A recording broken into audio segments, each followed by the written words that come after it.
ধর্মীয় উৎসাহ উদ্দীপনার মধ্য দিয়ে হাইলাকান্দিতে তুলসী পূজা পালন। হাইলাকান্দির আদি কালীবাড়ি প্রাঙ্গণে হাইলাকান্দি পুরোহিত মণ্ডলীর উদ্যোগে অনুষ্ঠিত হল তুলসী পূজা এবং হোমযজ্ঞ। সকাল থেকে বিকাল পর্যন্ত ভক্তদের সমাগমে মুখর ছিল অনুষ্ঠানস্থল।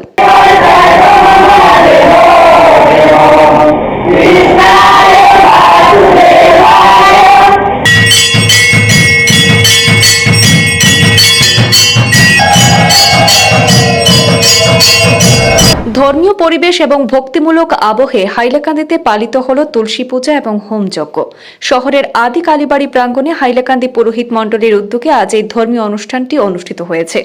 সকাল 10টা থেকে বিকেল 2টা পর্যন্ত ভক্তদের উল্লেখযোগ্য সমাগম লক্ষ্য করা যায়। বৈদিক মন্ত্রোচ্চারণ, হোমযজ্ঞ এবং পুজো পাঠের মধ্য দিয়ে সমগ্র পরিবেশ হয়ে ওঠে আধ্যাত্মিক এবং পবিত্র। অনুষ্ঠানে অংশগ্রহণকারী ভক্তবৃন্দ শান্তি, সমৃদ্ধি এবং সর্বাঙ্গীন কল্যাণ কামনায় প্রার্থনা করেন।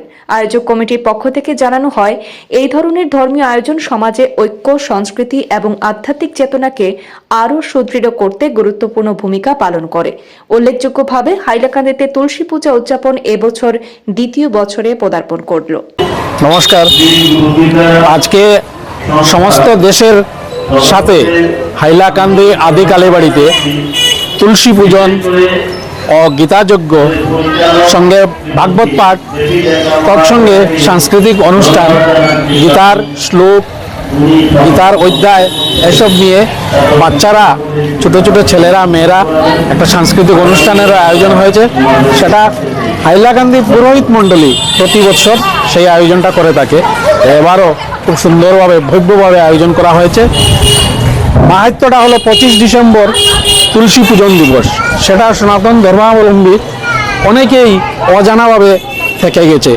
ইদানিংকালে 2-3 বছর 4 বছর থেকে এটা একটু ফলাও করে প্রচার করা হচ্ছে। তাই আমাদের যে সনাতন ধর্মের পুরোহিত মণ্ডলী, এটার ওনাদের একটা দায়িত্ব, কর্তব্য থাকে যে তুলসী পূজনটা সুন্দরভাবে আয়োজন করে সবার ভক্তবৃন্দদের, সনাতন নাগরিকদের যাতে জানানো হয়, সেই জন্য ওরা সেই আয়োজনটা করে থাকে, যাতে আমাদের সবাই ভক্তরা জেনে থাকে। সে কিছুটা অনেক অংশে জেনে গেছে। আমার দেখেছি অনেক ঘরেও তুলসী পূজন হয়ে থাকে, অনেক মঠ মন্দিরেও হয়ে থাকে। তো আমি হাইলাকান্দিবাসীর হয়ে হাইলাকান্দি নাগরিকদের, সনাতনী ভক্তদের বলবো, এখানে এসে তুলসী পুজোর, তুলসীর আশীর্বাদ নেওয়ার জন্য, তুলসী মাতার আশীর্বাদ নেওয়ার জন্য। সারা ভারতবর্ষের সাথে সংগতি রেখে আমাদের হাইলাকান্দি জেলাতেও এবার তুলসী পূজা এবং গীতাযজ্ঞ অনুষ্ঠিত হচ্ছে। আমরা হাইলাকান্দি পুরোহিত মণ্ডলীর পক্ষ থেকে গত বছরও এই তুলসী পূজন অনুষ্ঠান করেছিলাম। এবারও একইভাবে তুলসী পূজা এবং গীতাযজ্ঞ সাথে আমরা রেখেছি যোগ, গীতা পাঠ, সন্ধ্যায় থাকবে ভজন, কীর্তন, ভাগবত পাঠ, মাঝখানে থাকবে সাংস্কৃতিক অনুষ্ঠান।